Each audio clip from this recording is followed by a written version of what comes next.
नमस्कार, वंदे मातरम। दोस्तों, स्वागत है आप सबका सैनिक पाठशाला में। आज के वीडियो के 4 महत्वपूर्ण जानकारियां हैं, पीछे आप बोर्ड पर देखिए दोस्तों। इन्हीं जानकारियों को लेकर के आगे बढ़ेंगे। दोस्तों, 25 मार्च 2026 बिल्कुल सब कुछ तैयारी सही थी। डीए 2% की डिक्लेरेशन होने वाला था। सोशल मीडिया में, मेन स्ट्रीम मीडिया में भी इसकी जानकारी निकलने लगी।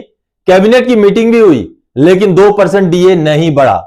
डीए 58% का 58% ही रह गया, 60% नहीं हुआ। आखिर इसका क्या कारण है? क्योंकि हमने देखा है पिछले कई सालों का अगर हम एनालिसिस करें तो जो जनवरी से बढ़ने वाला डीएडीआर होता है उसकी घोषणा लगभग मार्च के आखिरी हफ्ते तक हो जाती है। लेकिन अब की बार ऐसा नहीं हुआ। ऐसा क्यों हुआ और अब यह बढ़ोतरी आगे कब होने वाली है, इसके बारे में आगे जानकारी हासिल करेंगे। इसके साथ ही साथ दोस्तों, भारत सरकार के रक्षा मंत्रालय का एक ऐसा फैसला जो 8वें पे कमीशन में अच्छी खासी बढ़ोतरी सबको दिला सकता है, जिसकी ओर किसी भी संस्था का ध्यान नहीं गया है। जी हां दोस्तों, यह एक बेहद अहम मुद्दा है जिसको उठाना जरूरी है, जो हमारा फिटमेंट फैक्टर को 3 या उससे ऊपर भी लेके जा सकता है। जी हां, इसके बारे में भी आगे आपको जानकारी दूंगा। इसके साथ ही साथ दोस्तों, पीडीसी का पैसा अगर आपके खाते में आ जाए तो उस पैसे में क्या क्या चीजें इंक्लूड हैं वो आप कैसे पता करें। क्योंकि कई बार ऐसा हुआ है कि रिटायरमेंट के बाद जिनको भी एमएससीपी ग्रांट हुआ है उनको सर्विस के दौरान का एरियर तो मिल गया, लेकिन उस एरियर में उनको क्या क्या मिला। क्योंकि जब भी एमएससीपी का सर्विस के दौरान का एरियर आता है उसमें कई सारी चीजें लागू होती हैं, जैसे कि सर्विस के दौरान का बढ़ा हुआ बेसिक पे का हिस्सा मिलना होता है। आपका अगर रिटायरमेंट के टाइम में लिव इनकेसमेंट का पैसा मिला है तो उसमें भी बढ़ोतरी लागू होकर उसका भी हिस्सा उसमें इंक्लूड होना होता है। साथ ही साथ और भी चीजें ओपीटी फिक्स हो या एलक्यू हो, उनकी भी बढ़ोतरियों का हिस्सा उस एरियर में होना जरूरी है। तो आपको कैसे पता चले? आपको तो बल्क में पैसा मिला, सभी पैसा मिला या नहीं मिला उसके बारे में भी आगे आपको जानकारी दूंगा। इसके साथ ही साथ पीएओआर से एक लेटर आया है जिसमें पेंशनर को कहा गया है कि आपका आईआरएलए हमने खोल दिया है। अब ये आईआरएलए होता क्या है? अब इस आईआरएलए के खुलने के बाद आपको सीईए का पैसा मिल जाएगा, ऐसा पीएओआर ने पेंशनर को जो है लेटर जारी करके जानकारी दी है। तो आईआरएलए के बारे में भी आगे आपको जानकारी दूंगा दोस्तों। तो चलिए आगे बढ़ेंगे आज के इस वीडियो में इन्हीं 4 विषयों के साथ। लेकिन आगे बढ़ने से पहले हमेशा की तरह मेरा आप सबसे आग्रह है दोस्तों, अगर सैनिक पाठशाला चैनल का वीडियो आप पहली बार देख रहे हैं, क्योंकि यह पाया गया है कि बहुत सारे व्यूअर्स अभी भी बगैर चैनल को सब्सक्राइब किए ही वीडियोस देख रहे हैं। कुछ सोचते हैं कि आज करूंगा, कल करूंगा, फिर रह जाता है, छूट जाता है। तो उनके लिए मेरा स्पेशल आग्रह है कि पहले वीडियो को पॉज कीजिए, फटाफट से चैनल को सब्सक्राइब कीजिए, उसके आगे फिर वीडियोस देखना कंटिन्यू रखें ताकि आपको जानकारियां निरंतर मिलती रहें। और अगर वीडियोस अच्छे लगें तो दोस्तों के साथ शेयर करें, वीडियोस को लाइक करें और हाइप करना भी ना भूलें। चलिए अब आगे बढ़ते हैं दोस्तों। सबसे पहली जानकारी, जैसे आप देख पा रहे हैं, पीडीसी का पैसा आया खाते में 82,749 रुपीज। इसमें क्या क्या इंक्लूड है? क्योंकि पीडीसी में कई सारे एंटाइटलमेंट आपको लागू हैं, तो इसमें क्या क्या इंक्लूड है वो आपको कैसे पता चले? चलिए एक लेटर देख के समझते हैं दोस्तों। ये सामने आप पे अकाउंट ऑफिस यानी कि पीएओ अदर रैंक्स दिनांक 25 मार्च 2026 का लेटर देख पा रहे हैं। पीएओआर डीएससी का यह लेटर है, जिस लेटर में पेंशनर को उनका एरियर के बारे में जानकारी दी गई है और यहां बताया गया है कि उनके खाते में मार्च 2025 के महीने में 82,749 रुपए भुगतान कर दिए गए। लेकिन दोस्तों इसके बारे में एक महत्वपूर्ण जानकारी आपको दे देता हूं कि जो ये अमाउंट है इसका ब्रेकडाउन कैसे आपको पता चले, यानी कि यहां पर क्या क्या पैसा जुड़ा हुआ है, इंक्लूडेड है, वो कैसे आपको पता चले। अब देखिए ये लेटर 25 मार्च 2026 का है और इस लेटर में जब पेंशनर ने ये गुजारिश की कि मुझे सर्विस के दौरान का एरियर नहीं मिला है एमएससीपी एडजस्ट होने के बाद का, तो ये जवाब पेंशनर को दिया गया है, जिससे कुछ चीजें क्लियर नहीं हो रही हैं, जिसको लेकर आपके साथ भी ऐसा हुआ हो तो आगे क्या करना है वो बताऊंगा दोस्तों। रिटायरमेंट आ जाने के बाद अगर आपको एमएससीपी एडजस्ट हो तो आपको कुछ सर्विस के दौरान के एंटाइटलमेंट लागू है, जैसे कि आपका सर्विस के दौरान का जो बेसिक पे में बढ़ोतरी हो गई उसका एरियर, साथ ही साथ अगर सीआईएलक्यू आपको मिलता था तो उसका भी बढ़ोतरी की वजह से जो डिफरेंस बनता है उसका एरियर, साथ ही साथ रिटायरमेंट आते टाइम का जो लीव इनकेसमेंट का पैसा है उसका एरियर, और अगर आपका एलिजिबिलिटी बनता है तो जो ओपीटी फिक्स है उसका भी एरियर बनता है। तो ऐसे में अब इन पेंशनर को जो जवाब दिया गया आप देखिए, the subject matter has been examined and following annotations are offered. और एनोटेशंस यानी कि रिप्लाई क्या दिया गया है, देखिए, it is intimated that you were granted MSCPS financial upgradation to the rank of Naik wef 1 January 2016 से इनको नायक का अपग्रेडेशन मिल गया। द पार्ट 2 ऑर्डर 2024 का ये पार्ट 2 ऑर्डर है। In this regard was validated by this office and arrears of amounting to rupees 82,749, 82,749 रुपए उनके खाते में एरियर क्रेडिट कर दिया गया और ये मार्च 2025 में ही कर दिया गया।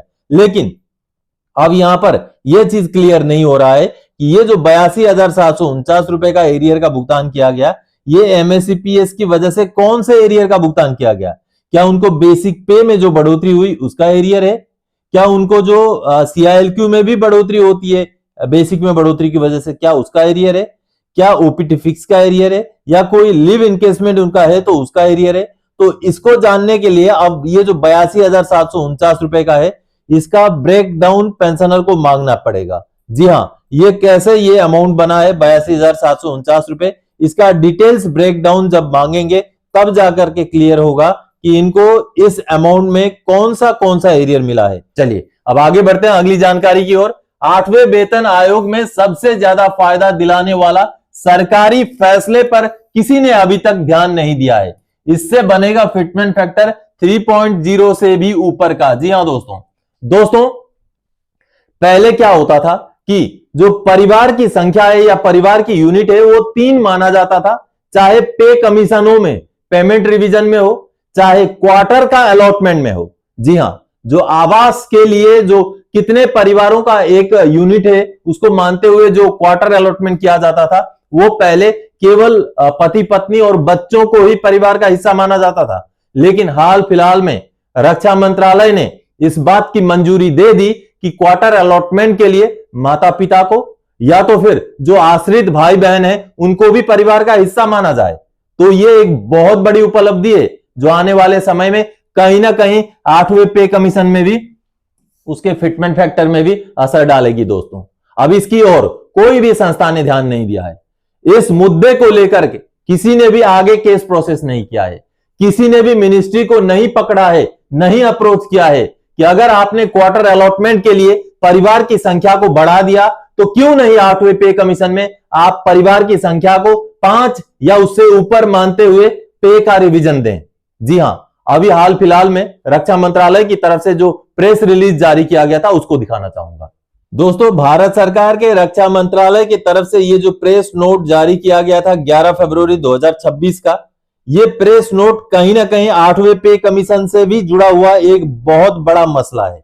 जी हां दोस्तों, जैसे मैंने आपको बताया कि पहले परिवार का जो संख्या है वो 3 पॉइंट में लिया जाता था। माता पिता को या भाई बहन को परिवार का हिस्सा नहीं माना जाता था। उसी हिसाब से क्वार्टर्स का भी अलॉटमेंट होता था। उसी हिसाब से 7वें पे कमीशन में हमारा पेमेंट पेंशन का रिवीजन भी हुआ है। लेकिन अब भारत सरकार के रक्षा मंत्रालय ने चूंकि क्वार्टर अलॉटमेंट में माता पिता को या आश्रित भाई बहन को भी परिवार का हिस्सा मानते हुए क्वार्टर अलॉटमेंट करने का ये आदेश, ये प्रेस रिलीज निकाला है, तो कहीं ना कहीं आने वाले समय में इसी के बेस पर हमारी संस्थाओं को जो 8वें पे कमीशन में फैमिली यूनिट को बढ़ाने की मांग करने के लिए ये एक बहुत बड़ा दस्तावेज है। जी हां, अब इसमें जो डिक्लेरेशन किया गया है रक्षा मंत्री जी की तरफ से वो आप देखिए। रक्षा मंत्री ने सैन्य अधिकारियों के सरकारी आवास आवंटन हेतु परिवार की परिभाषा विस्तारित करने की स्वीकृति दी है। जी हां दोस्तों, यहां पर सैन्य अधिकारी का मतलब सारे सैनिक इंक्लूडेड हैं। कुछ पेंशनर्स फिर कमेंट करेंगे कि ये तो केवल अधिकारियों के लिए, ऐसा नहीं है। सैन्य अधिकारी सभी को इंक्लूड करके यहाँ जेसीओ और सभी इंक्लूडेड है। तो देखिए इसमें डिसीजन क्या लिया गया था।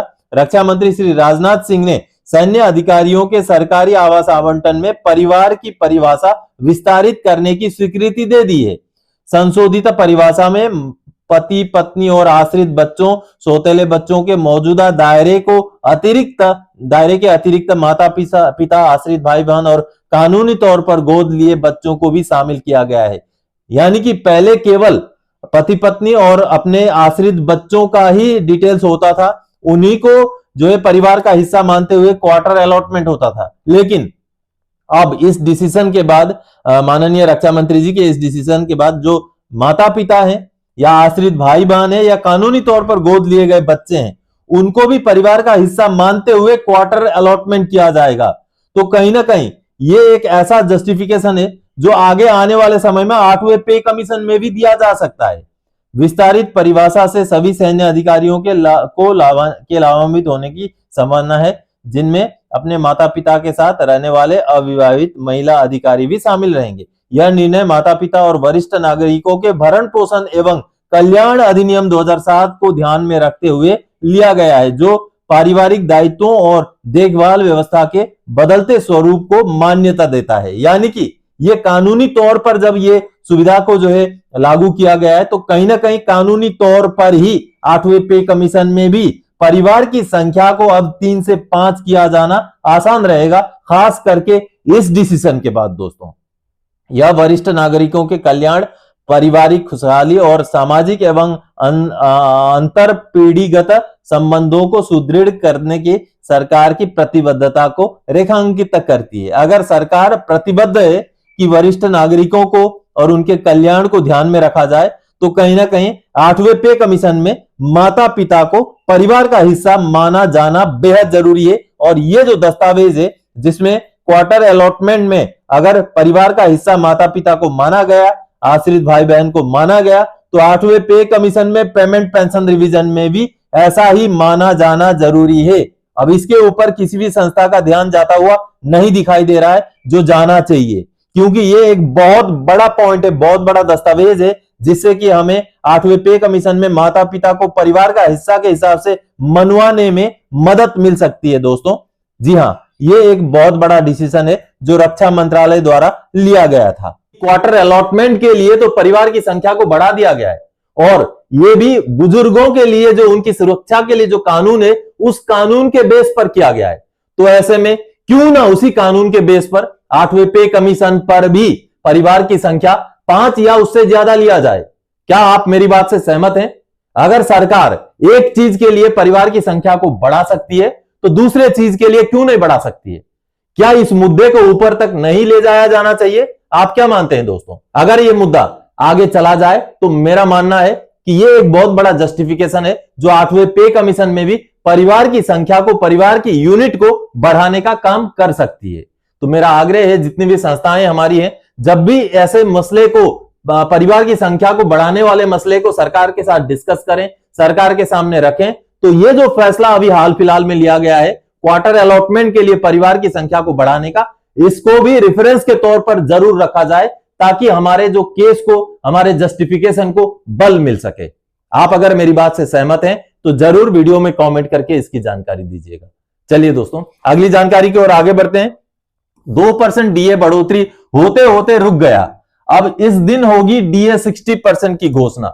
दोस्तों, 25 मार्च 2026 को कैबिनेट की बैठक होनी थी, बैठक हुई, लेकिन उसमें जो सुबह सुबह से ही सोशल मीडिया में, मेन स्ट्रीम मीडिया में भी ये जानकारी निकली थी कि 2% डीए की बढ़ोतरी का घोषणा इसी कैबिनेट बैठक में हो जाएगी, लेकिन उस दिन इसकी घोषणा नहीं हुई। इसका क्या कारण रहा? दोस्तों, अमूमन हमने पिछले सालों के जितने भी डिक्लेरेशन देखे हैं, वो लगभग मार्च के महीने में या मार्च के महीने के आखिरी हफ्ते तक डिक्लेरेशन हो जाता है, लेकिन अब दिखाई दे रहा है कि अब की बार की बढ़ोतरी मार्च के आखिरी हफ्ते के अंदर नहीं होने वाली है, क्योंकि अगला जो कैबिनेट की बैठक है वो शायद 1 अप्रैल को होने वाली है।